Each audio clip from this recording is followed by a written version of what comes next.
कल मुरली चल रही थी 14 अक्टूबर 1966 का प्रातः क्लास और पहले पेज के मध्यांत में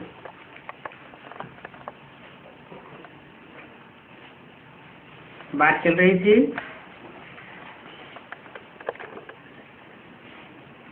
जब विकारी बनते हैं तो वाम मार्ग की दुनिया रावण से स्थापन होती है। क्या बनते हैं? वी माने विपरीत, कार्य माने कार्य करने वाले। भगवान ने जो जो कार्य सिखाए थे गीता ज्ञान दे करके, कर्म अकर्म विकर्म की गति जो सिखाई थी, उस गति के विपरीत जब कार्य करना शुरू कर दिए, माने श्रीमत के बरखिलाफ कार्य करना शुरू कर दिए, तब से विकारी रावण की दुनिया शुरू होती है। रावण की दुनिया क्यों कहा?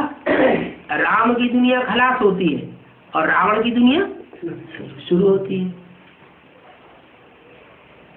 रावण की दुनिया इसलिए कहा कि रावण के अनेक सिर होते हैं, अनेक सिरों से अनेक प्रकार की मतें देता है, और राम को एक सिर दिखाया जाता है, माने वो एक मत का राज्य स्थापन करता है। एक से सदगति और अनेकों से दुर्गति। तो रावण से जो अनेकों के द्वारा जो दुनिया स्थापन होती है अनेक मतों से, उसे वैश्यालय कहा जाता है। वैश्या के घर में एक की तो मत चलती नहीं है, वैश्या के घर में तो अनेक पुरुषों की मतें चलती हैं, तो वैश्यालय कहा जाता है। कलयुग है वैश्यालय और उसके मुकाबले सतयुग है शिवालय। कलयुग को वैश्यालय क्यों कहा? कलयुग नाम पड़ता ही है कलह कलेश का युग। कलह कलेश मारा मारी झगड़ा फसाद होते ही वहां है जहां वैश्यावृत्ति बढ़ती है, और सतयुग में तो वैश्यावृत्ति होती नहीं, नाम निशान भी नहीं, तो वहां किसी प्रकार का लड़ाई झगड़ा मारा मारी का सवाल ही पैदा नहीं होता।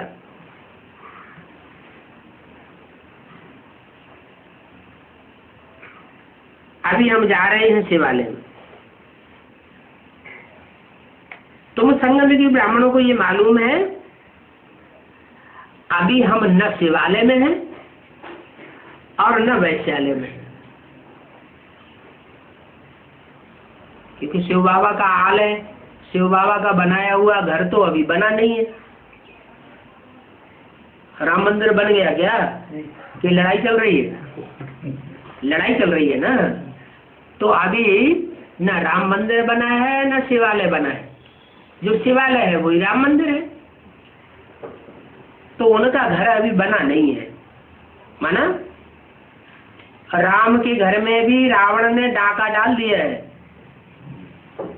राम की सीता को रावण ने हरण कर लिया है। तो तुम जानते हो ना, हम अभी शिवालय में हैं ना वैश्यालय में। अभी हम जा रहे हैं कहाँ? शिवालय में जा रहे हैं। वैश्यालय को छोड़ दिया है। जैसे कोई नदी क्रॉस करते हैं ना, तो कहते हैं ये किनारा छोड़ दिया, अब हम अगले किनारे में जा रहे हैं। न इस किनारे में है न उस किनारे में, माने मझधार में है। अभी वैश्यालय विकारी संबंधियों से हमारा ममत्व तो निकल गया। क्या ममता मोह किससे जुड़ा हुआ था अभी तक? विकारी दुनिया के जो भी संबंधी हैं उनके साथ अभी देह और देह के संबंध जुटे हुए थे। लेकिन अभी ज्ञान लेते लेते, प्रैक्टिस करते करते, अभी उन विकारी दुनिया वालों से हमारा बुद्धि का योग टूट चुका है।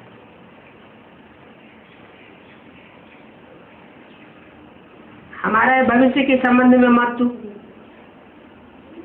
क्योंकि अभी हम राजयोगी हैं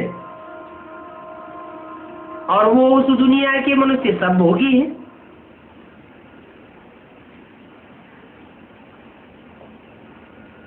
भोग विलास होते हैं शरीर से,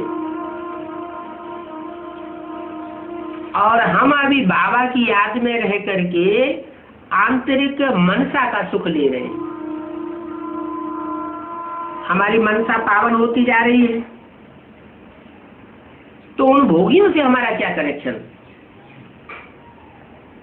हमारा कनेक्शन है तोड़ निभाने के लिए।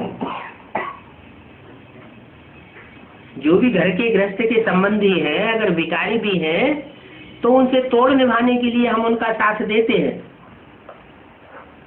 शायद आगे चल के ज्ञान में निकल आए। तो अपने घर में है, फिर भी ब्राह्मणों से बहुत मोहब्बत रहता है, क्योंकि ब्राह्मणों जितनी ऊंच सेवा और कोई नहीं करते हैं। क्या होता है, देह और देह के संबंधियों से तो ममत्व निकल जाता है,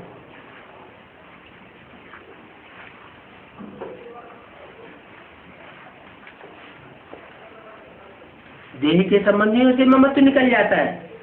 लेकिन फिर क्या होता है, ब्राह्मणों की दुनिया में जिनको हम ज्यादा सेवाधारी देखते हैं, ज्यादा श्रेष्ठ पुरुषार्थी देखते हैं, तो ब्राह्मणों की दुनिया में ममत्व लगने लग पड़ता है। क्यों? क्योंकि जानते हैं कि पुरानी दुनिया के लोग तो अभी नीची स्टेज में जाने वाले हैं, क्योंकि पुरुषार्थ ही नहीं करते, परमात्मा को पहचानते नहीं। और जो ब्राह्मणों की दुनिया में है, उनके लिए हम जानते हैं ये ऊंच पद पाने वाले हैं, ऊंची स्टेज में जाने वाले हैं, तो उनसे हम हमारा मौत लग जाता है। माना लोहे की जंजीरें छोड़ देते हैं, उसे छोड़ने में कोई देर ज्यादा नहीं लगती, लेकिन जो सोने की जंजीरें हैं उनमें बंध जाते हैं, क्योंकि जानते हैं ब्राह्मणों जितनी ऊंची सेवा तो कोई दुनिया में करता नहीं है। रूहानी सेवा करने से बाप ही निमित्त बनाते हैं, क्योंकि बाप ने आकर के ज्ञान दिया, तो बाप ही आकर के रूहानी सेवा का निमित्त बनाता है। वो बाप भी है, टीचर भी है, सदगुरु भी है। कौन? जो ईश्वरीय सेवा के हमको निमित्त बनाता है, वो हमारा बाप भी है। एक ही व्यक्तित्व है, एक ही पर्सनालिटी है, जो हमारा बाप है, व्याख्या देने वाला टीचर भी है, और सदगति करने वाला सदगुरु भी है। बाकी कोई देहधारी धर्मगुरु या कोई भी दीदी दादी दादा हमारा बाप टीचर सदगुरु नहीं है। क्यों? ब्रह्मा बाबा नहीं है? ब्रह्मा के तन में शिव बाबा नहीं आता क्या? नहीं आता? आता नहीं था? आता था ना। तो ब्रह्मा के तन में आता था, तो ब्रह्मा के तन के द्वारा बाप टीचर सदगुरु नहीं। टीचर इसलिए नहीं कि ब्रह्मा के मुख से जो कुछ सुनाया गया उन वाणियों का क्लैरिफिकेशन हमको नहीं मिला, पूरी व्याख्या नहीं मिली। सदगुरु इसलिए नहीं कि अभी तक भी हमारी बुद्धि मनन चिंतन मंथन में नहीं चली। कब तक? जब तक ये वाणी चल रही है। ब्रह्मा का शरीर छोड़ने के बाद भी 4-6 साल तक अवस्था नीचे गिरती रही, और ही कली भी शूटिंग होती गई। फिर बाद में जाकर के जब से बाप का प्रत्यक्षता वर्ष मनाया गया, तब से कहीं नंबरवार पुरुषार्थ अनुसार ब्राह्मणों की बुद्धि में मनन चिंतन मंथन की गति उत्पन्न हुई। मन सदगति को पाने लगा। जो मन बुद्धि दुर्गति में जा रही थी, देह और देह के संबंधों में जा रही थी, वो मनन चिंतन मंथन की दुनिया में जाने से देह और देह के संबंधों से मुक्त होने लगी। तो मन बुद्धि की सदगति शुरू हुई। उससे पहले मन बुद्धि दुर्गति में थी। एडवांस में आने से क्या होता है, बेसिक में उतनी बुद्धि नहीं चलती थी। सुनाने वाले ने सुना दिया, सुनने वाले ने सुन लिया, बाकी बुद्धि कुछ भी नहीं चलती। जब से हम एडवांस में आए, तो एडवांस तो दुनिया का सबसे ज्यादा एडवांस तो बाप ही है। बाप के कनेक्शन में आने से हम भी एडवांस हो गए।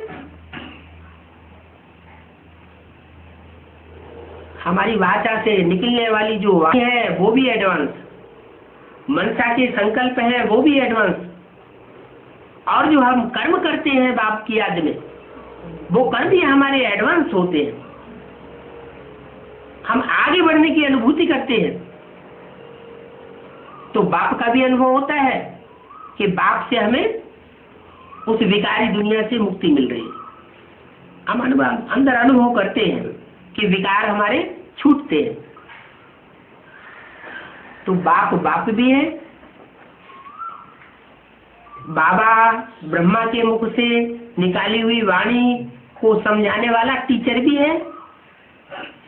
गीता तो गीत है ना, जैसे कोई कविता होती है, पोएट्री होती है, प्रोज होती है, तो टीचर प्रोज और पोएट्री का एक्सप्लेनेशन करता है, एक एक वाक्य की हिज्जे हिज्जे करके व्याख्या समझाता है। ऐसे ही हमारी पोएट्री है ब्रह्मा माता के मुख से निकाली हुई ज्ञान की गीत की लोरी। जैसे माँ होती है बच्चों को लोरी सुनाती जाती है, बच्चे माँ की गोद में आनंद करते हैं, प्रसन्न रहते हैं, लेकिन सिर्फ सुनते हैं। लोरी का गहरे में अर्थ क्या है वो नहीं जानते।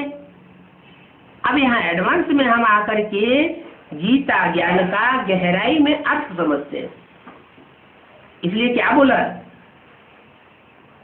सन 66 और उसके आसपास की मुरलियों में ये बात बता दी कि अभी गीता ज्ञानामृत नहीं कहेंगे।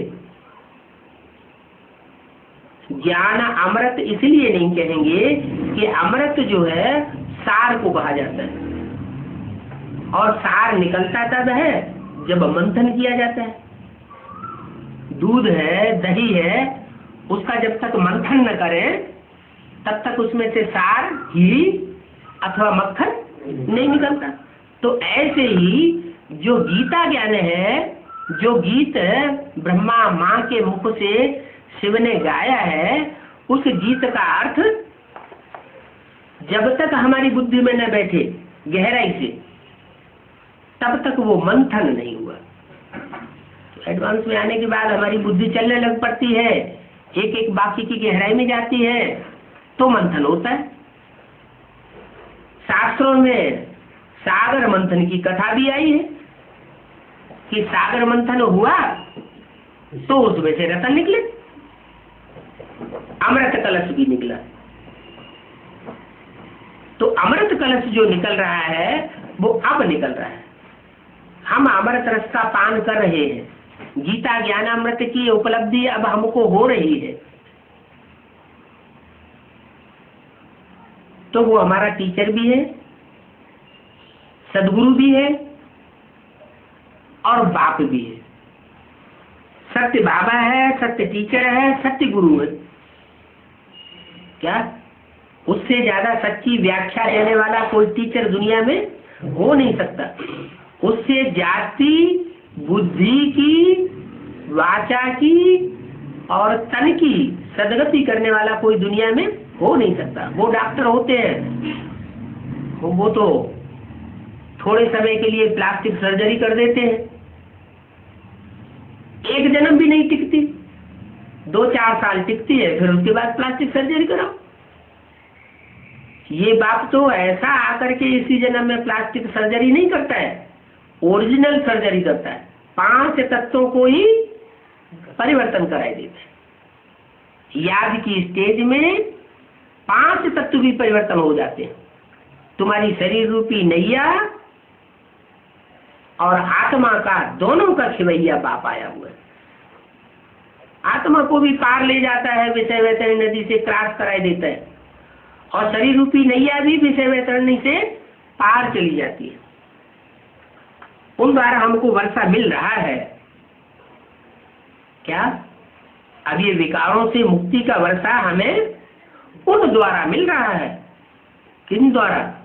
इन द्वारा नहीं, माने ब्रह्मा द्वारा नहीं मिल रहा है। सन 66 में मुरली चली तो कहा उन द्वारा मिल रहा है। उन कह करके कहाँ इशारा किया? नहीं, भविष्य बाद में आएगा। उन द्वारा मिल रहा है कि इसका मतलब यह कोई व्यक्ति हो चुका है, यज्ञ के आदि में कोई व्यक्ति हो चुका है जो बाप के रूप में था, बीजारोपण ज्ञान का जिसके द्वारा किया गया था, वही बाप हो। उसी बाप के द्वारा हमको अभी वर्षा मिल रहा है।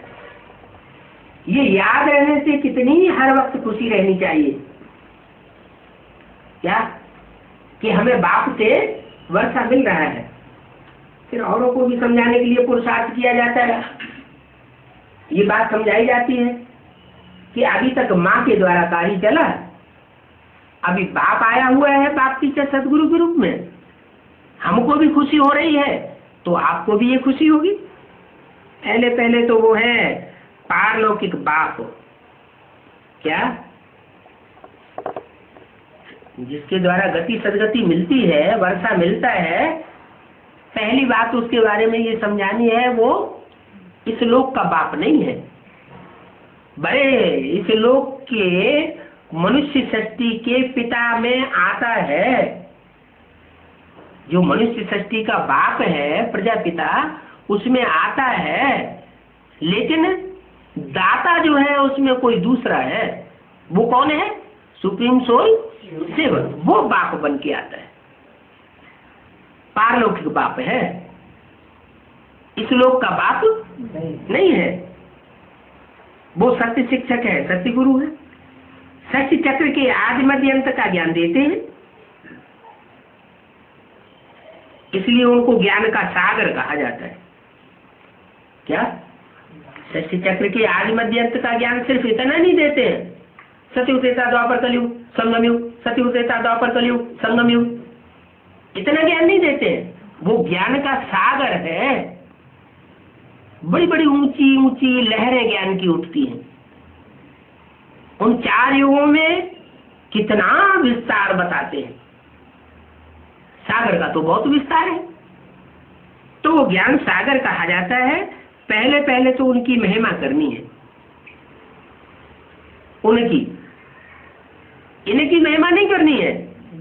उनकी महिमा करनी है जो ज्ञान सागर है, जो लिमिटेड ज्ञान नहीं सुनाता है, पुस्तकों में बांधा हुआ ज्ञान नहीं सुनाता है। वो कौन सा ज्ञान सुनाता है? जो अनलिमिटेड ज्ञान है, उसकी सीमा नहीं है। सत्य बाप है, सत्य टीचर है, सदगुरु एक ही सत्य धर्म की स्थापना करते हैं, मांगते हैं ना एक राज्य हो। वो फिर सतयुग में ही होता है। सारी दुनिया में राज्य सिर्फ सतयुग में होगा। एक राज्य, एक धर्म, एक भाषा, एक मत, एक कुल, ये और कोई युग में होता नहीं, स्थापना ही नहीं होता। यहाँ तो सब एक हो नहीं सकते। कहाँ? ये 500-700 करोड़ की दुनिया में सब मिलकर के एक हो जाए, एक धर्म के हो जाए, एक राज्य के हो जाए, एक भाषा वाले हो जाए, ये संभव बात नहीं है। क्यों? क्यों नहीं है संभव? क्योंकि यहाँ रावण राज्य है। अनेक मतों पर चलाने वाले गुरु लोग बैठे हुए हैं। इसलिए बाप आते हैं तो इन गुरुओं का भी उद्धार करते हैं। जाओ ऊपर ऊपर हरण करके ले जाते हैं। तो मनमत चला करके सारी सृष्टि को नीचे गिराते हो, और नीचे गिराते आए, अब तुम जाओ ऊपर बैठो 2500 साल तक। अब इस दुनिया में 2500 साल तक सिर्फ एक मत चलेगी, एक का राज्य चलेगा। मनुष्य कहते हैं वनवर्ण हो जाए, दुनिया एक हो जाए, एकता हो जाए। अरे वर्ण तो एक है, सिर्फ इस एक वर्ण में एक राज्य होना है।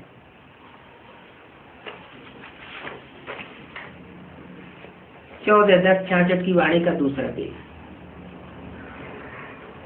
तो एक राज्य हो सकता है, लेकिन शर्त क्या है? 500-700 करोड़ की दुनिया में जब तक ये सारी पॉपुलेशन मौजूद है, तब तब तक एक धर्म एक राज्य नहीं हो सकता। माने इन सबको वापस जाना पड़े। देवताओं का जब राज्य था तो और कोई राज्य नहीं था,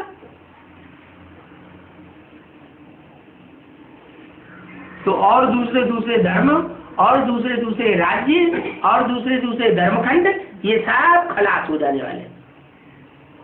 पहले भी नहीं थे। अमेरिका 500 साल पहले नाम निशान नहीं था मनुष्य की बुद्धि में। ऑस्ट्रेलिया का 300 साल पहले मनुष्य की बुद्धि में नाम निशान नहीं था। तो ये बाद में आए ना धर्मखंड। पहले तो सिर्फ भारत खंड ही था। भारत में भगवान आते हैं। क्यों आते हैं? क्योंकि भारत में पवित्रता को विशेष महत्व दिया है। अब विचार, मेरा तो एक, दूसरा न कोई। तो देवताओं का जब राज्य था तो कोई और राज्य नहीं था, कोई हंगामा की बात नहीं थी। बेहद का बाप ही आकर के राजधानी स्थापन करते हैं क्या? और कोई भी धर्म पिताएं आकर के अपने राज्य की राजधानी स्थापन नहीं करते। न इब्राहिम आकर के राजधानी स्थापन करते हैं, वो सिर्फ धर्म स्थापन करते हैं। बुद्ध है, क्राइस्ट है, गुरु नानक, कोई भी हो, कोई भी आकर के राजधानी और राजाई स्थापन नहीं करते हैं। मैं हूं जो आकर के तुम बच्चों के लिए राजधानी भी स्थापन करता हूं और तुम्हारा एक राज्य, अटल छत्र राज्य स्थापन करता हूं। ये भी अब तुम समझ गए हो कि बाप ही राजयोग सिखाते हैं क्या? तुम समझ गए हो क्या? जो बाप तुम किससे कहा जाता है, वह किससे कहा जाता है? सामने वाले से तुम कहा जाता है। माना जो बाप प्रैक्टिकल में आकर के टीचर के रूप में आता है, सदगुरु के रूप में आता है, बाप के रूप में आता है, उस बाप के सन्मुख जो बच्चे बैठते हैं वो समझते हैं क्या कि बाप ही राजयोग सिखाते हैं और कोई मनुष्य मात्र राजयोग नहीं सिखा सकता। वो भोग सिखाएंगे। क्यों? मनुष्य भोग क्यों सिखाएंगे मनुष्य गुरु? इसलिए सिखाएंगे इस दुनिया में सभी मनुष्य आत्माएं भोगी है, भोगी होती है और रोगी भी बनती है। एक भी मनुष्य आत्मा नहीं है ऐसी जो भोगी और रोगी न बनती है। अच्छा, शिव बाबा जिसमें आते हैं वो भोगी रोगी नहीं बनता क्या? है? वो भी तो बनता है, बनता है, लेकिन उसमें शिव आते हैं मुकर्रर रूप से। उसकी गारंटी शिव बाबा लेते हैं। इससे कोई भी दुष्कर्म, ऊंचा नीचा कर्म हो जाता है तो उसकी गारंटी मेरी है। तुम मेरी मत पर चलो क्या? मेरी मत पर चलो।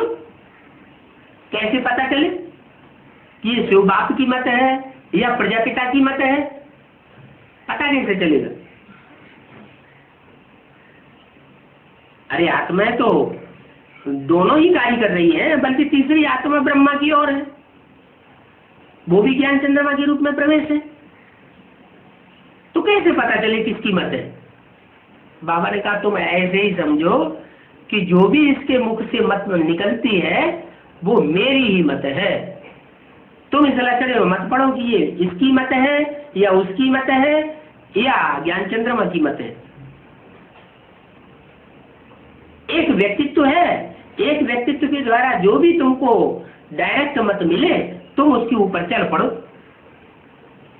हिम्मत से चलेंगे तो बाप की मदद मिलती रहेगी, और जो उल्टा हुआ है अगर तो वो भी सीधा हो जाएगा। अभी तुम समझ गए हो कि राजयोग श्री कृष्ण नहीं सिखाते हैं क्या? जिस योग में राग भरा हुआ है वो राजयोग श्री कृष्ण नहीं सिखाते हैं। कौन सिखाता है? शिव बाप सिखाते हैं और मनुष्य सृष्टि के बाप में आकर के सिखाते हैं। बाप के द्वारा राजयोग सिखाया जाता है, माँ के द्वारा राजयोग नहीं सिखाया जाता। उन्होंने कृष्ण के लिए समझ लिया है। उन्होंने माने किन्होंने? बीके वालों ने। बीके वालों ने क्या समझ लिया? गीता का भगवान साकार में कौन? वो समझते हैं कृष्ण उर्फ दादा लेखराज। हमारी बुद्धि में बैठा है कि कृष्ण उर्फ दादा लेखराज वो राजयोग सिखाने वाला नहीं है। राजयोग सिखाने वाला तो शिव शंकर भोलेनाथ एक ही है, और जितने भी मनुष्य मात्र है वो सब नीचे गिराने वाले हैं।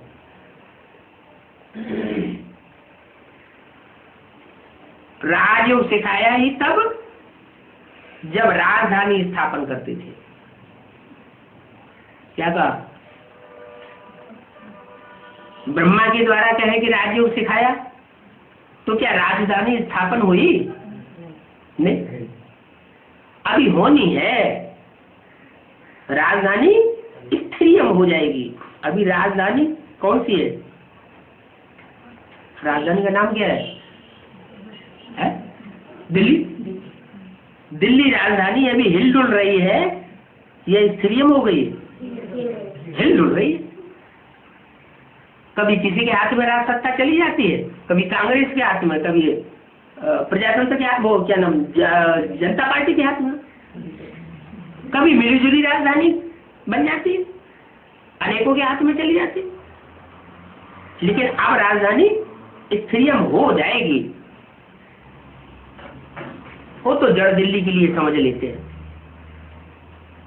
जड़ दिल्ली राजधानी के लिए समझ लेते हैं, लेकिन वास्तव में हम जानते हैं कि हमारी राजधानी, हमारी धारणा शक्ति असल में तो चैतन्य है। क्या?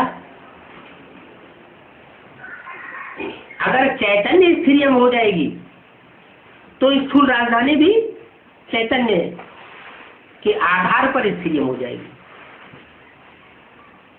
पहले आत्मा सुधरती है, ये पहले 5 तत्व सुधरते हैं। सुधरने की पहले गुंजाइश किसकी है? जो चैतन्य होगा वो पहले सुधरेगा। चैतन्य में बुद्धि होती है, मन होता है। मन बुद्धि की जिसमें प्रधानता है वो ज्ञान को समझ सकता है। जो ज्ञान को समझ सकता है वो परिवर्तन हो सकता है। पहले 5 तत्वों के संघात से बनी हुई कोई नगरी, वो तो जड़ नगरी है। उसके लिए दिखाते हैं कि अंग्रेजों ने नई दिल्ली स्थापन की, लेकिन पत्थरों की बनाई। लाल पत्थरों से सारी नई दिल्ली तैयार हुई पड़ी। बाप कहते हैं पत्थर की दिल्ली की बात नहीं है। मैं जब आता हूं तो पत्थर बुद्धि कोई आत्मा है जो नजदीक रहने पर भी परमात्मा के स्वरूप को नहीं पहचान पाती, नहीं जान पाती कि गीता का भगवान कौन है। ये बात तो बुद्धि में नहीं बैठती। इसलिए मुरली में बाबा को बोलना पड़ा। क्या बोलना पड़ा? कि मेरे नजदीक रहने वाले बच्चे भी मेरे को नहीं पहचान पाते। क्या? मेरे नजदीक रहने वाले बच्चे भी मेरे को नहीं पहचान पाते। क्या मतलब? नजदीक फिर काहे के? अरे नजदीक ज्यादा प्राप्ति करेगा या दूर वाला प्राप्ति करेगा? नजदीक वाला ज्यादा प्राप्ति करेगा। फिर नजदीक वाले बच्चे मेरे को नहीं पहचान पाते, इसका क्या मतलब हुआ? है? अरे शरीर से नजदीक होना अलग बात है और मन बुद्धि से नजदीक होना अलग बात है। कोई शरीर से नजदीक हो, सरेंडर हो गया हो, कंधे पे चढ़ के बैठा हो, बाबा के घर में खाना पीना सोना करता हो, और बुद्धि बाहर रखी हुई हो, घर परिवार में बुद्धि रखी हुई हो, अपने लौकिक स्थान में बुद्धि रखी हुई हो, तो नजदीक कहा जाएगा या दूर कहा जाएगा? तुम बच्चे मधुवनवासी हो, बाबा कहते हैं तुम बच्चे मधुवनवासी हो। उसका एक्सप्लेनेशन क्या देते हैं कि जो मधुवन में बैठे हुए हैं वही मधुवनवासी है? नहीं, भले घरगस्त में रहते हैं, लेकिन घरगस्त में रहते हुए भी, बांधेली माताएं होते हुए भी, घरगस्त का काम करते हुए भी, अगर उनकी मन बुद्धि मधुवन में रखी रहती है तो कहाँ की वासी है? मधुवनवासी है। अंत समय में क्या होगा? अंत मते तो वही गति हो जाएगी जो सारा लंबा टाइम उन्होंने पुरुषार्थ किया है। लंबे समय तक उनकी मन बुद्धि वहां रखी रही तो अंत समय में कहाँ पहुंच जाएंगे? जब विनाश होगा मधुवन में पहुंच जाएंगे। और जो अभी मधुवन में बैठे हुए हैं और उनकी मन बुद्धि बाहर की दुनिया की प्रॉपर्टी में लग रही है, ये मेहरबानियां अटारियां मेरी हो जाए, मेरे नाम से हो जाए, ये मेहरबानियां अटारियां ये मेरी प्रॉपर्टी बन जाए, इतने बड़े बड़े मकान ये मेरे हो जाए, दुनिया की धन संपत्ति सारी हमारी हो जाए, सारा सोना चांदी सारा सबके ऊपर हमारा कब्जा हो जाए, मनुष्यों के ऊपर हमारा कब्जा हो जाए, सारी जनशक्ति हमारे हमको फॉलो करे, तो दुनिया में बुद्धि तो बाहर भटकेगी ना। अर्जुन जैसे पांडव ने भगवान से क्या मांगा, और दुर्योधन जैसे कौरव ने भगवान से क्या मांगा? क्या मांगा? दुर्योधन ने मांगा आपकी सारी धन संपत्ति सेना वगैरह सब हमको दे दो, और अर्जुन ने क्या मांगा? हमें कुछ नहीं चाहिए, हे भगवान मेरा तो एक शिव बाबा, दूसरा मुझे सिर्फ आप ही चाहिए। तो ये अंतर पड़ जाता है। क्या अंतर पड़ जाता है? कौन पत्थर बुद्धि है और कौन पारस बुद्धि है? दुर्योधन को क्या कहेंगे? पारस बुद्धि, पत्थर बुद्धि कहेंगे।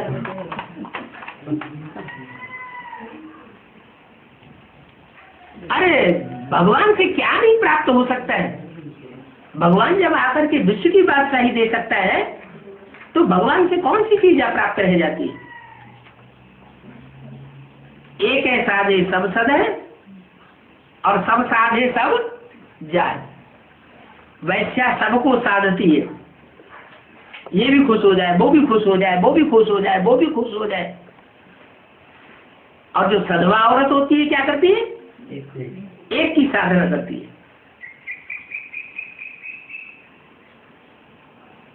तो जो एक को साधती है उसमें पावर रहती है, ताकत रहती है। तो ऐसे ही हमारी आत्मा, अगर हम आत्मा बने हैं, ज्योति बिंदु आत्म की स्थिति में स्थित हुए हैं, तो हमारी बुद्धि में बैठेगा कि एक पाप से ही सारी प्राप्ति हो सकती है, दूसरों से कोई प्राप्ति होने वाली नहीं है। वो कितने भी बड़े बड़े आदमी हो, महान आत्मा पुण्यात्मा हो, कितने भी बड़े पुरुषार्थी हो, ब्राह्मणों की दुनिया के कितने बड़े बड़े महारथी हो, लेकिन उनके पीछे पड़ने से हमको कुछ मिलने वाला नहीं है। इसलिए मुझे बोल दिया क्राइस्ट या ब्रह्मा की पूजा से कुछ भी नहीं मिलेगा। क्या? फिर बाबा डोरापा भी देते हैं। कोई मम्मा के मुरीद, कोई बाबा के मुरीद, शिव बाबा को कोई पूछता ही नहीं। क्या? ब्राह्मणों की दुनिया में कोई ने मम्मा का आधार ले लिया, कोई ने ब्रह्मा बाबा का आधार ले लिया, लेकिन ब्रह्मा बाबा के अंदर जो बोलने वाली शक्ति है उसको नहीं पहचाना, उसके महावाक्यों को नहीं पकड़ा, क्योंकि जो मुरली है वही हमारी लाठी है। हम किसका आधार ले? मुरली का आधार ले। शिव ज्योति बिंदु निराकार, उसका साकार स्वरूप क्या चीज हमारे हाथ में आई? मुरली। मुरली से प्यार माना मुरली जैसे प्यार। तो बताया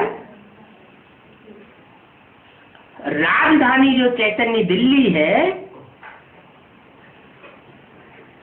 वो क्रिश्चियंस ने स्थापन की, नई दिल्ली बनाई। वो तो उन क्रिश्चियंस ने बनाई जो क्राइस्ट को फॉलो करते हैं। क्राइस्ट और कृष्ण की राशि मिलाई जाती है। यहां कृष्ण की सोल माना दादा लेखराज ब्रह्मा की सोल अभी कोई माता में प्रवेश करती है। वो माता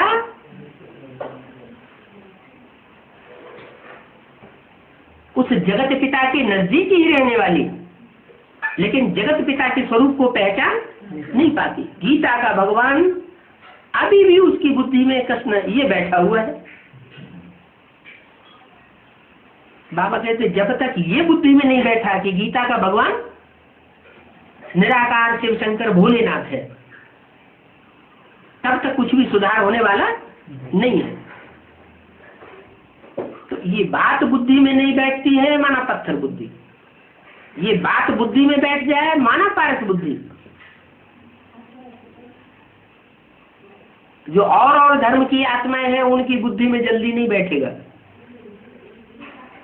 जो डायरेक्ट ज्ञान सूर्य के बच्चे होंगे उनकी बुद्धि में जल्दी बैठेगा। क्या कि गीता का भगवान वास्तव में कौन है। वो भी के क्या कहेंगे,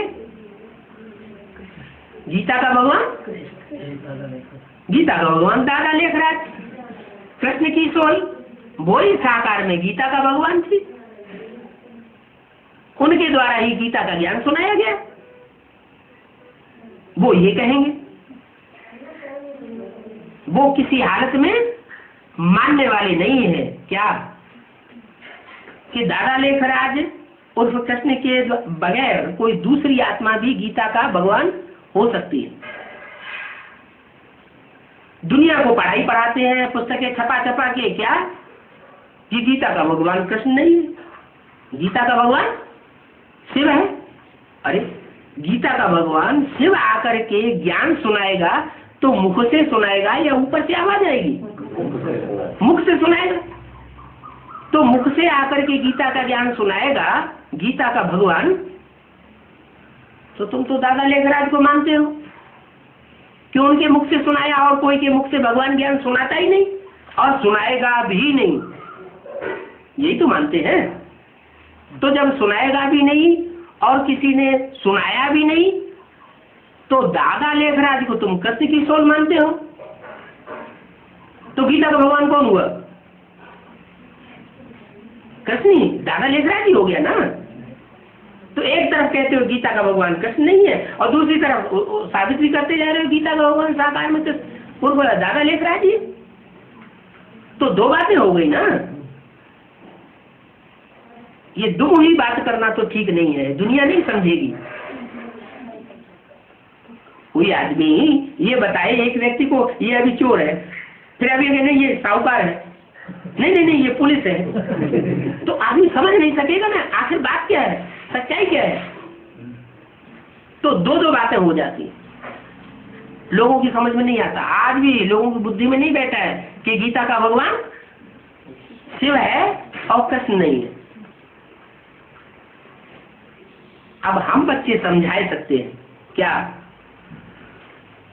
क्या समझा सकते हैं कि गीता का भगवान तो निराकार शिव है। वो जिसमें आकर बाप टीचर सदगुरु का पार्ट बजाता है वो निराकारी स्टेज वाला शंकर की मूर्ति है, त्रिमूर्ति शिव कहा जाता है। उनमें जो सबसे ऊंची मूर्ति, सबसे ऊंचे तबक्के में बैठने वाली है, वो शंकर का नाम ही शिव के साथ मिलाया जाता है।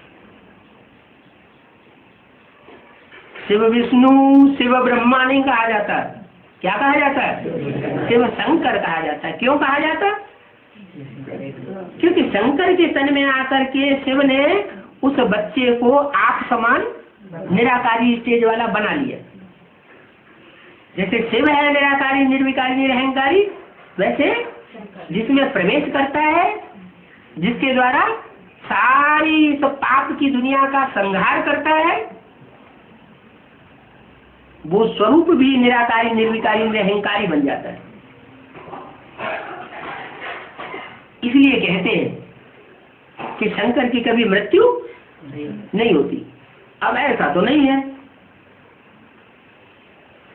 कि इस दुनिया के सारे शरीर जो हैं वो मरण को, जन्म को प्राप्त होते हैं, और एक शरीर ऐसा है जो कभी जन्म मरण को प्राप्त होता ही नहीं। कोई ऐसा शरीर हो सकता है? ऐसा कोई शरीरधारी नहीं हो सकता जो कभी 5000 वर्ष तक जन्म मरण को धारण न करे। हाँ, इसलिए बताया गया कि शिव जिसमें मुकर रूप से प्रवेश करता है तो उसमें इतनी पावर याद की समा जाती है, संग का रंग इतना लग जाता है, जिसके कारण वो आत्मा को कोई मृत्यु होते हुए इन आंखों से देख नहीं पाता। सबकी मृत्यु हुए देखेंगे, लेकिन उस एक आत्मा को मृत्यु होते हुए कोई देख नहीं सकता। जब देखता नहीं है तो उनकी बुद्धि में बैठता नहीं है कि ये मरा कि नहीं मरा। इसलिए कह देते हैं कि वो शंकर अमरनाथ अमर है। माना देवताएं जो है उनका जो पिता है वो अमरनाथ है। वास्तव में उसका अर्थ ये है कि और जो मनुष्य आत्माएं हैं, दूसरे दूसरे धर्म में कन्वर्ट होने वाले ब्राह्मण हैं, ब्राह्मणों की दुनिया में उनको अनिश्चय आ जाता है। अनिश्चय आना माना मृत्यु हो जाना। और एक ग्रुप ऐसा है जो कभी भी अनिश्चय को प्राप्त करके समाप्त नहीं होगा। मन इतना गहरा अनिश्चय पैदा नहीं होगा कि वो शरीर ही छोड़ दे। हार्ट फेल कब होता है?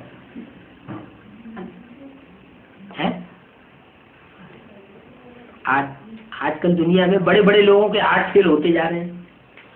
आगे चल के ये बात और बढ़ेगी। क्यों होते हैं? क्योंकि आदमी अपने दिल के अंदर, अपने मन के अंदर बड़े बड़े मंसूबे बनाता रहता है,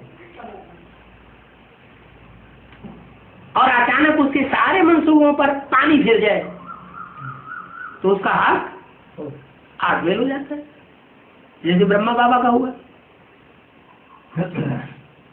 सन 68 तक उनकी बुद्धि में यही बैठा रहा कि मैं अब कृष्ण बनने वाला हूँ, नई दुनिया आने वाली है, राम राज्य आने वाला है। और अंत समय में जब उन्होंने देखा कि मेरे ही बच्चे मेरे साथ दगाबाजी कर गए, सारी ब्राह्मणों की सत्ता उन्होंने अपनी मुट्ठी में ले ली, वर्ल्ड रिन्यूअल ट्रस्ट बना लिया, और मेरा नाम उसमें नहीं रखा। मैं जिन बच्चों को ज्यादा अच्छा और श्रेष्ठ और सच्चा मानता हूं, उनमें से किसी का नाम नहीं रखा गया, मुझे भी निकाल दिया गया। तो बाबा को सहन नहीं हुआ और हार्ट फेल हो गया। ये बात शास्त्रों में भी तो आती है। कृष्ण जिन्होंने इतना बड़ा महाभारी महाभारत युद्ध कराया, गीता का ज्ञान दिया, इतना श्रेष्ठ ज्ञान दिया, कहते अंत समय में उनको एक बहेलिये ने तीर मारा पांव में और उनके प्राण पखेरु हुए। पांव माने क्या होता है? पांव माने बुद्धि रूपी पांव। जैसे ये तो पांव स्थूल पांव से चल करके कहीं पहुंचा जाता है, वैसे ही कहते हैं ना, अरे तुम्हारे पांव जो है हमारे गुरु जी तक नहीं पहुंचेंगे। माने तुम्हारी बुद्धि रूपी पांव जो है हमारे गुरु जी की बुद्धि तक नहीं पहुंच सकते। तो बुद्धि की जैसे पहुंच होती है, वैसे पांव की पहुंच होती है। पांव से मिसाल दिया जाता है, हाथ का भी मिसाल दिया जाता है। हाथ से जैसे कोई बात पकड़ी जाती है, कोई चीज पकड़ी जाती है, ऐसे बुद्धि रूपी हाथ से भी कोई बात कैच की जाती है। तो वो पांव का मिसाल जो दिया है शास्त्रों में, वो बुद्ध रूपी पांव के लिए दिया गया है। उनकी बुद्ध रूपी पांव में किसी बहेलिये ने, धोखेबाज ने, बहेलिया कैसा होता है? कोई जानवर को मारेगा तो बता के मारेगा मैं तेरे को मारने आ रहा हूं, है? धोखे से मारता है ना, छुप जाता है और जैसे ही जानवर निकला और तीर मार दिया। जैसे राम ने बाली को क्या किया था, धोखे से बाण मारा और बाली मर गया। तो बाली ने भगवान को भी बोल दिया तुम कैसे भगवान है, तुमने हमको धोखे से मारा। तो ऐसे ही धोखाधड़ी करके जो काम करते हैं वो बहेलिया कहे जाते हैं। ब्राह्मणों की दुनिया में भी कोई बहेलिया निकला जिसने ब्रह्मा बाबा के प्राण पखेरु खींच लिए। अब ब्रह्मा बाबा जो धोखा खा गए वो भगवान का स्वरूप नहीं हो सकता। ऐसा धोखा खाने के बावजूद भी अगर जीवित बने रहे, निश्चय दृढ़ बना रहे, निश्चय उखड़े नहीं, तो शरीर छोड़ने की बात नहीं होती। शरीर तब छोड़े जब काम पूरा हो जाए, उसको कहेंगे निश्चय बुद्धि। तो दूसरे धर्म की जो भी आत्माएं हैं, चाहे वो चंद्रवंश की हो, चाहे इस्लाम वंश की हो, चाहे बौद्ध वंश की हो, चाहे संन्यास धर्म या मुस्लिम धर्म की हो, वो सब अनिश्चय बुद्धि होती है। अनिश्चय बुद्धि होना माना मृत्यु को पा जाना, और निश्चय बुद्धि होना माना जीवित रहना। तो ब्रह्मा जिन्होंने शरीर छोड़ दिया वो अपने शरीर से तो काम नहीं कर सके पूरा, तो कोई में प्रवेश करते हैं। प्रजापिता में प्रवेश करते हैं तो शंकर के रूप में गायन होता है, अर्धचंद्र के रूप में। और जगत माता में प्रवेश करते हैं तो जगदम्बा के रूप में गायन होता है।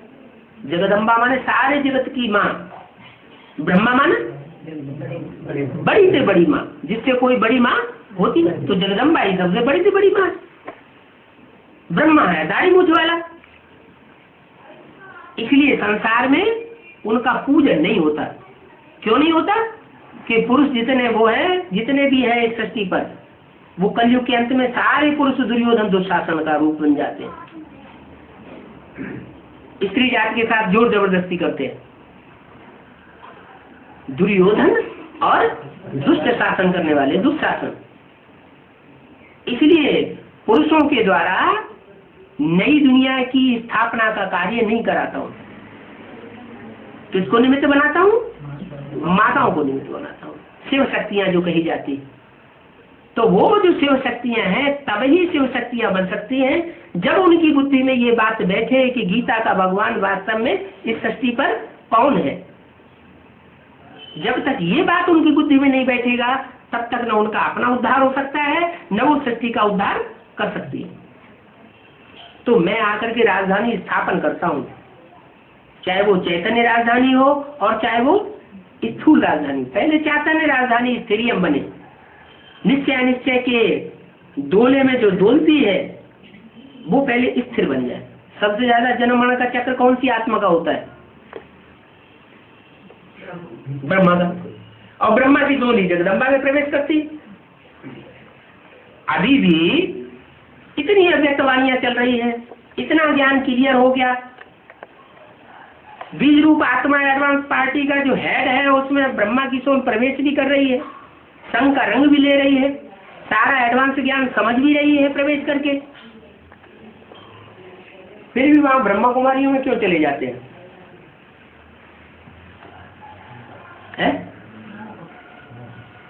कारण क्या है? मोह है। तो मोह का कारण क्या हुआ? इतना मोह क्यों बंधा हुआ है? क्योंकि अभी तक भी स्वयं ब्रह्मा की बुद्धि में ये नहीं बैठ रहा है कि गीता का भगवान कौन।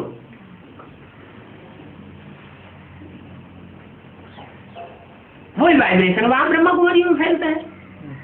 क्या वाइब्रेशन? कि अगर भगवान है तो वो अपनी मुरली क्यों नहीं चलाता? हमने जो मुरली चलाई, हमारे बाबा ने जो मुरली चलाई, वो ही मुरली क्यों पढ़ता है? अरे टेक्स्ट बुक पढ़ने वाला स्टूडेंट होता है या टीचर होता है? टेक्स्ट बुक पढ़ने वाला कौन होता है और टेक्स्ट बुक समझाने वाला कौन होता है?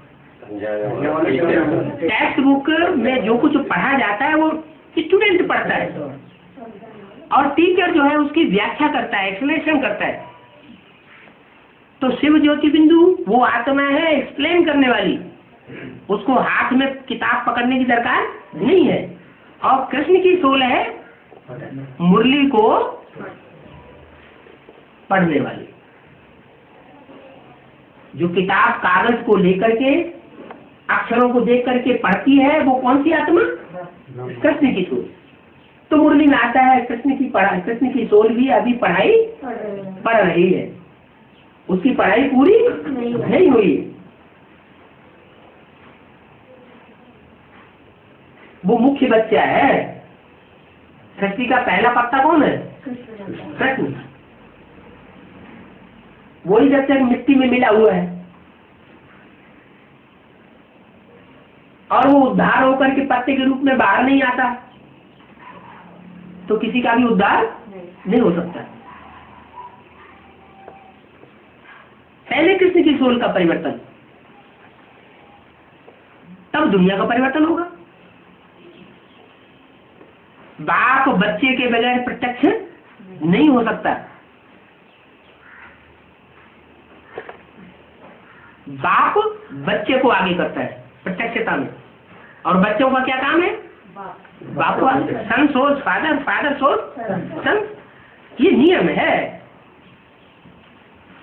तो भले बाप का प्रत्यक्षता वर्ष बच्चों ने सन 76 में मनाए लिया, लेकिन वो बाप स्वयं अपने को प्रत्यक्ष नहीं होने देता, क्योंकि वो साधारण तन में आता है, इसलिए प्रत्यक्ष नहीं होता, गुप्त रूप में कार्य करता है। हमारा बाप भी गुप्त, बाप के बच्चे भी गुप्त, उनका दान मान पद पुरुषार्थ सब कुछ गुप्त। तो वो बाप आया हुआ है, अभी राजधानी स्थापन कर रहा है। जो चैतन्य राजधानी है वो भी धीरे धीरे स्थिरिय होने वाली है। नैया डोलेगी लेकिन डूबेगी नहीं, ये गारंटी है। तो बोला राजयोग सिखाया ही तब जब राजधानी स्थापन करती थी। बाकी शास्त्रों में तो महिमा लिख दी है, सिर्फ महिमा करने से कोई राजयोग सीखते हैं क्या? गीता सुनाते हैं वो कोई राजयोग सिखाते हैं क्या? नहीं, गीता सुनाते हैं वो तो सिर्फ जो होकर के गए हैं उनकी महिमा करते हैं। भगवान ने जिनको सुनाया उन्होंने ही राज्य पद पाया। क्या कहा? मनुष्य गुरुओं से जो गीता सुनी जाती है उससे कोई राजयोग नहीं, राजयोग सीख करके राजपद नहीं पाता। स्वयं भगवान आकर के अपने मुख से आमने सामने बैठ करके बच्चों को जब सुनाता है तो उससे राजयोग बच्चे सीखते हैं और राजाई पद प्राप्त करते हैं। माना जो मेरे सन्मुख होकर के नहीं सुनते हैं उनको प्राप्ति नहीं होती है। तो इतने बीचे पड़े हुए हैं हजारों की तादाद में दुनिया में, वो सन्मुख होकर सुन रहे हैं या दूर बैठे हुए हैं? और दूर बैठे हुए हैं, इसलिए उनको प्राप्ति नहीं हो सकती। मैं जब सन्मुख सुनाता हूं जिनको, उनको ही प्राप्ति होती है। क्योंकि भक्ति मार्ग में लिख दिया सन्मुख हो जीव मोहि जबहि जन्म कोटि अघ नासै तबहि। जब जीवात्मा मेरे सन्मुख आती है, मुख के सामने आती है, तब उसके जन्म जन्मांतर के पाप भस्म हो जाते हैं। और आती कब है वो भी मुरली में बता दिया। आत्मा रूपी सुई की सारी कट उतर जाने पर तुम बच्चे डायरेक्ट बाप से सीखोगे। क्या है? क्या बताया? बिंदु को याद करना बेसिक में सिखाया जाता है ना, मैं आत्मा बिंदु, मेरा बाप बिंदु। ये बेसिक ज्ञान सीखते सीखते जो परिपक्व स्टेज धारण कर लेते हैं, आत्मिक स्टेज वाले बन जाते हैं, वो एडवांस में आते हैं। जो ब्रह्मा को, शरीर को याद करने वाले बन गए, ब्रह्मा की पालना लेते लेते, ब्रह्मा की गोद में खेलते खेलते, तो देहधारी को याद करें तो देहभान बढ़ेगा या घटेगा? बढ़ेगा। तो उन दीदी दादी दादाओं का देहभान इतना बढ़ा हुआ है कि वो आत्म की स्थिति धारण ही नहीं कर सके। परमात्मा से जो सन्मुख असली रूप में प्राप्ति करनी चाहिए वो नहीं कर सके, उनकी बुद्धि को ताला लगा हुआ है। कितना तक ताला लगा हुआ है कि कोई कितना भी सुनाने की कोशिश करे, वो एक कान से सुनते दूसरे कान से निकाल देते, सुनना ही नहीं चाहते, अपने फॉलोअर्स को भी नहीं सुनने देना चाहते। तो बाप कहते हैं जिनको मैंने सन्मुख सुनाया है वो ही राजयोग सीख करके राजपद पाते हैं, दूसरे कोई राजयोग न सीखते हैं और न राजपद पाते हैं। बाकी ये त्योहार आदि सब भक्ति मार्ग के हैं। बीच बीच में जो त्योहार पड़ते हैं वर्ष में, ये कहाँ की यादगार? ये संगम की यादगार है। दीपावली मनाते हैं, जरूर आत्मा के दीपक जगे हैं, आत्मा में रोशनी हुई है, जो अंधेरा छाया हुआ है वो नष्ट होता है, तो उसकी यादगार है दीपावली। उसमें एक बड़ा दीपक पहले जगाते हैं, वो कौन हुआ? प्रजापिता। उसका दीपक पहले जगता है, फिर उस दीपक से छोटे छोटे सभी दीपक जगाए दिए जाते। होली है, ये विकारों की होली है। सारी विकारों की लकड़ियां उसमें स्वाहा हो जाती हैं, विकार भस्म हो जाते हैं। आत्मा रूपी प्रहलाद साबुत बचता है। माने जिन्होंने अपने को आत्मिक स्थिति में धारण कर लिया, इस संसार में जब होलिका की आग लगेगी और विकारों की भी आग लगेगी तो वो बच्चे बचेंगे जो आत्मिक स्थिति में स्थिर हुए होंगे, जिनका नाम दिया है शास्त्र में प्रहलाद। आह्लाद माना खुश होने वाले, प्रहलाद माना जिन्होंने प्रकट रूप से संसार को आह्लाद माने प्रसन्नता दिए। जो आत्मिक स्थिति में स्थिर होते हैं वो दूसरों को रूहानियत से प्रसन्नता देते हैं, जो देवान में स्थित होते हैं वो दूसरों को दुख देते हैं। तो संगम युग की सारी बातें हैं। भगवान जो वर्षा दे करके गए हैं उनकी महिमा गाई जाती है। किनकी? भगवान की महिमा गाई जाती है, क्योंकि वो आकर के स्वर्ग रूपी सुख का वर्षा दे करके जाते हैं बच्चों को। स्वर्ग का वर्षा सिवाय परमात्मा बाप के और कोई मनुष्य मात्र नहीं दे सकता। भले बड़े बड़े कितने भी महान आत्मा हुए हो, इब्राहिम, बुद्ध, क्राइस्ट, गुरु नानक, विवेकानंद, महात्मा गांधी, कोई भी स्वर्ग का वर्षा राम राज्य नहीं दे सकते। बल गांधी जी गाते थे राम राज्य आएगा, राम राज्य लाएंगे, भारत में राम राज्य होगा, लेकिन राम राज्य की जगह और क्या हो गया? अभी और ही रावण राज्य हो गया। भले और ही ज्यादा रावण राज्य हो गया, लेकिन अब राम तो आ गए। जो राम आए हैं वो अपना राम मंदिर बना करके ही छोड़ेंगे। कोई मंदिर माना घर बनाता है तो अपने लिए बनाता है, दूसरों के लिए बनाता है, अपने बाल बच्चों के लिए बनाता है, दूसरों के लिए बनाता है, अपने बाल बच्चों के लिए बनाता है। तो राम आया हुआ है तो राम अपना मंदिर अपने आप बना लेगा। तुम काहे के लिए लड़ाई झगड़ा कर रहे?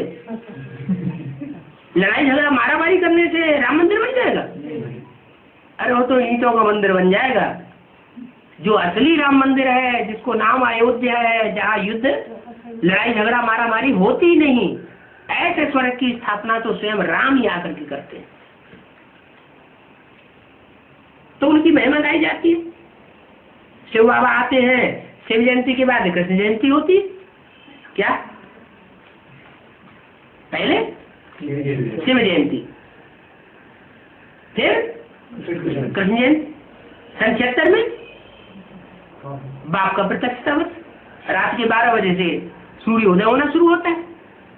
विदेशियों ने, जो ब्राह्मणों में विदेशी बच्चे थे, उन्होंने बाप को प्रत्यक्ष किया, तो विदेशी बच्चों के लिए रात के 12 बजे से दिन शुरू होता है।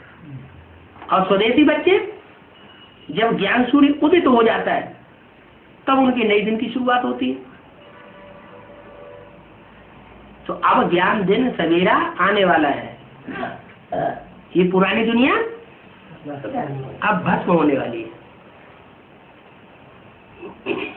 अभी अंत समय आ गया।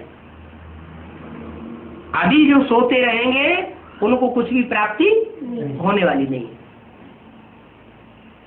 तो क्या करना है? अभी अमृत वेला सुहाना जरूर बनाना है। धन कमाने में इतनी बुद्धि नहीं लगानी है जो असली प्राप्ति से वंचित हो जाए, क्योंकि धन कमाने में ज्यादा तन की शक्ति लगाएंगे तो तन थक जाएगा और अमृत वेला रह जाएगा। इसलिए बाबा बोलते हैं, जिनकी धन कमाने में बुद्धि लगी हुई है उनकी किस्मत फूटी हुई समझो। बाबा तो गारंटी देते हैं, मेरी सर्विस में लगे रहने वाले बच्चे भूख नहीं मर सकते। तो काहे के लिए हम दोनों जान से मारे जाएं? हमारे तो दोनों हाथों में लड्डू होना चाहिए। ओम शांति।